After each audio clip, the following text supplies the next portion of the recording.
I have a trio of stories here that aren't worthy of making an individual video about, so I'm going to kind of roll them all into one. First is from BindingTheComics.com, and it's another example of a stupid celebrity attacking fans, dismissing criticism, blah, blah, blah, that stuff.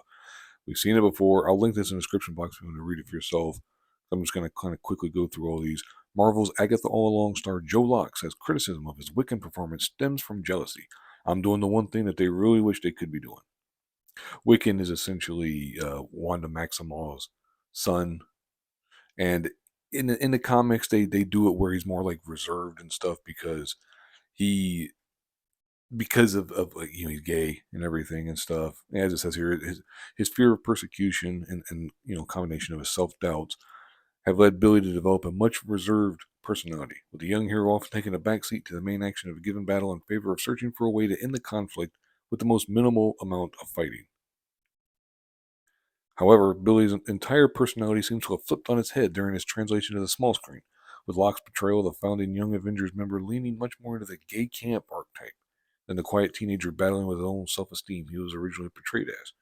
And though many fans from across the spectrum have spoken out against Marvel Studios yet again butchering the MCU debut of a beloved comic book character, Locke himself is apparently not interested in any other critiques. Speaking to the backlash of his performance in Agatha All Along, in a recent interview with Variety's Adam B. Vary, the actress, it was like, oh, why has Marvel done this campy gay stereotype? It really annoyed me because I'm like, you can't ask for authentic casting and then be upset if you have a camp character. I don't really know what the hell that's supposed to mean, but whatever. Fully aware that the Marvel fan base is far less nicer than the Heartstopper fandom, he added, making reference to the Netflix drama which helped propel him to worldwide recognition, or widespread recognition. There's going to be a lot of people that just hate everything about the character and everything about what I've done with it, and I just have to be okay with it. So far, it's still stupid, but this is the part where he really gets, really gets idiotic, and he goes way further than a fair amount of the celebrities have.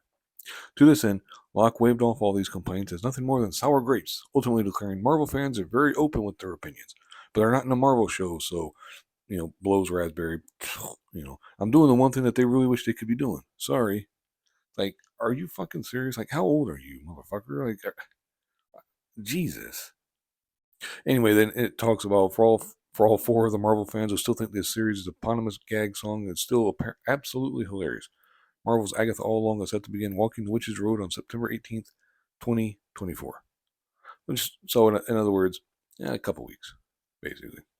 But anyway, that's just yet another dumbass celebrity attacking fans. It's just, they've never learned.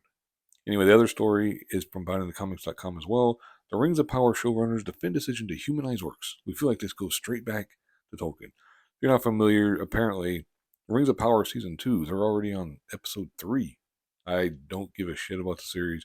I'm only bringing it up because they've basically introduced that the orcs are basically oppressed. They're forced to fight. They have families. They just want to protect their families, and blah blah blah.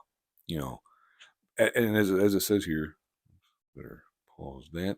As seen in the series' third and currently latest episode, The Eagle and the Scepter, rather than being portrayed as a cruel species depicted by J.R.R. Tolkien himself, the orcs hated everybody and everything, in particular the orderly and prosperous. The orcs in the Ring of Power are instead shown as brutal but oppressed foot soldiers, their lives concerned not just with war and pillaging, but also achieving a future where their families can exist as more than tools for Lord Sauron to use in service of his ambitions. Preparations are really coming in that, but I'm just going to skip over a lot of that shit. I don't care. While many fans were understandably taken aback by this absolutely bizarre script flipping regarding the Orcs' existence, the Ring of Power showrunners Patrick McKay and J.D. Payne are standing by their creative decision. That's when he talks about the line about it goes straight back to Tolkien and blah blah blah. They have aspirations. They don't just want to be mindless killing machines and stuff. And it kind of speaks to a certain amount of quote unquote modern mentality and stuff where you've got this desire to try to turn anything evil into it's actually good, and anything is good, well, that's actually evil, and it's like they want to subvert expectations, and they want to do this and do that and all this other horse shit, and you're just like, they want to deconstruct the heroes, and they want to make the villain sympathetic, and for one, they're not talented enough to actually pull it off. For two, some heroes, we need aspirational heroes. Not every hero needs to be deconstructed. Like Superman needs to be aspirational. Superman is a character that you can't relate to anyway, no matter what, because of his powers. He's so powerful that there is absolutely no way that you can relate to that aspect of who he is. So what you want to do is you want to focus more on like the good, the good inside of him, the good nature and everything. You want to make him aspirational. You want to make him somebody that we all strive to be like, strive to emulate. That's to me that's the best way to do Superman.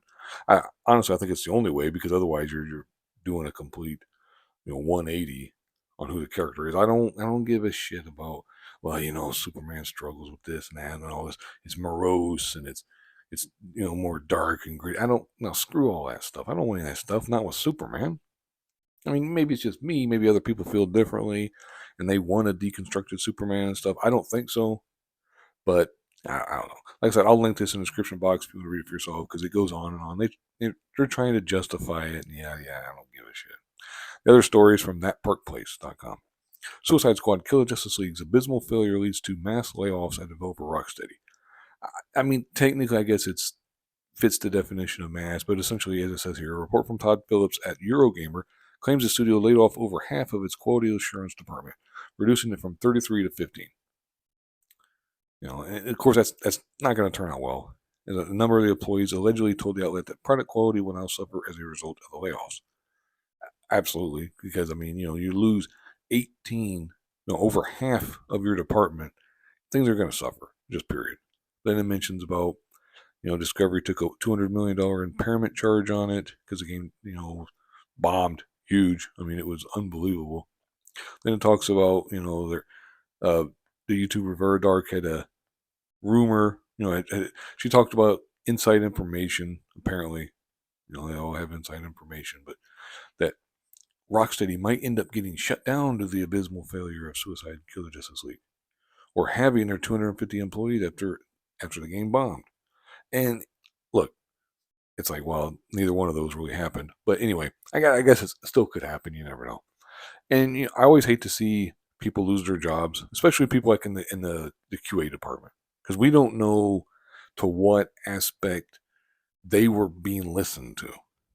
It's very possible that some of these people were activists and were like okay with some of the things, but it's also very possible and probably more likely that these people said, hey, look, there's an issue with this, and this.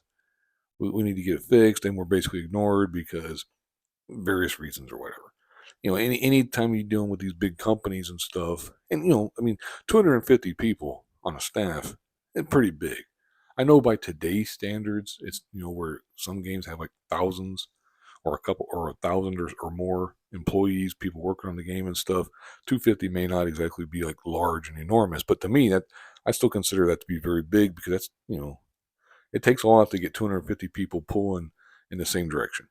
But anyway, it's also the kind of thing that I understand the idea of let it burn, let it all burn to the ground.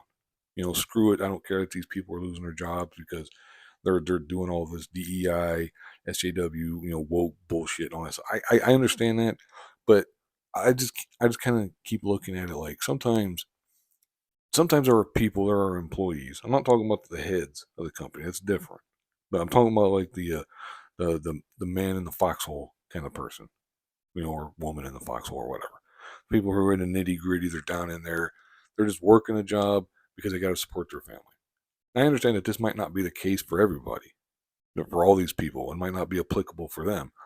But there's some people that they got to work at a job that they don't like, they may even hate, but they got to do it to support their family. Because if they got, like, say, a young kid, or even like a kid in teen years or whatever, who's maybe wanting to go to college or a trade school or something like that, I would recommend a trade school myself, but that's me. Anyway, but it's you got to do what you have to do.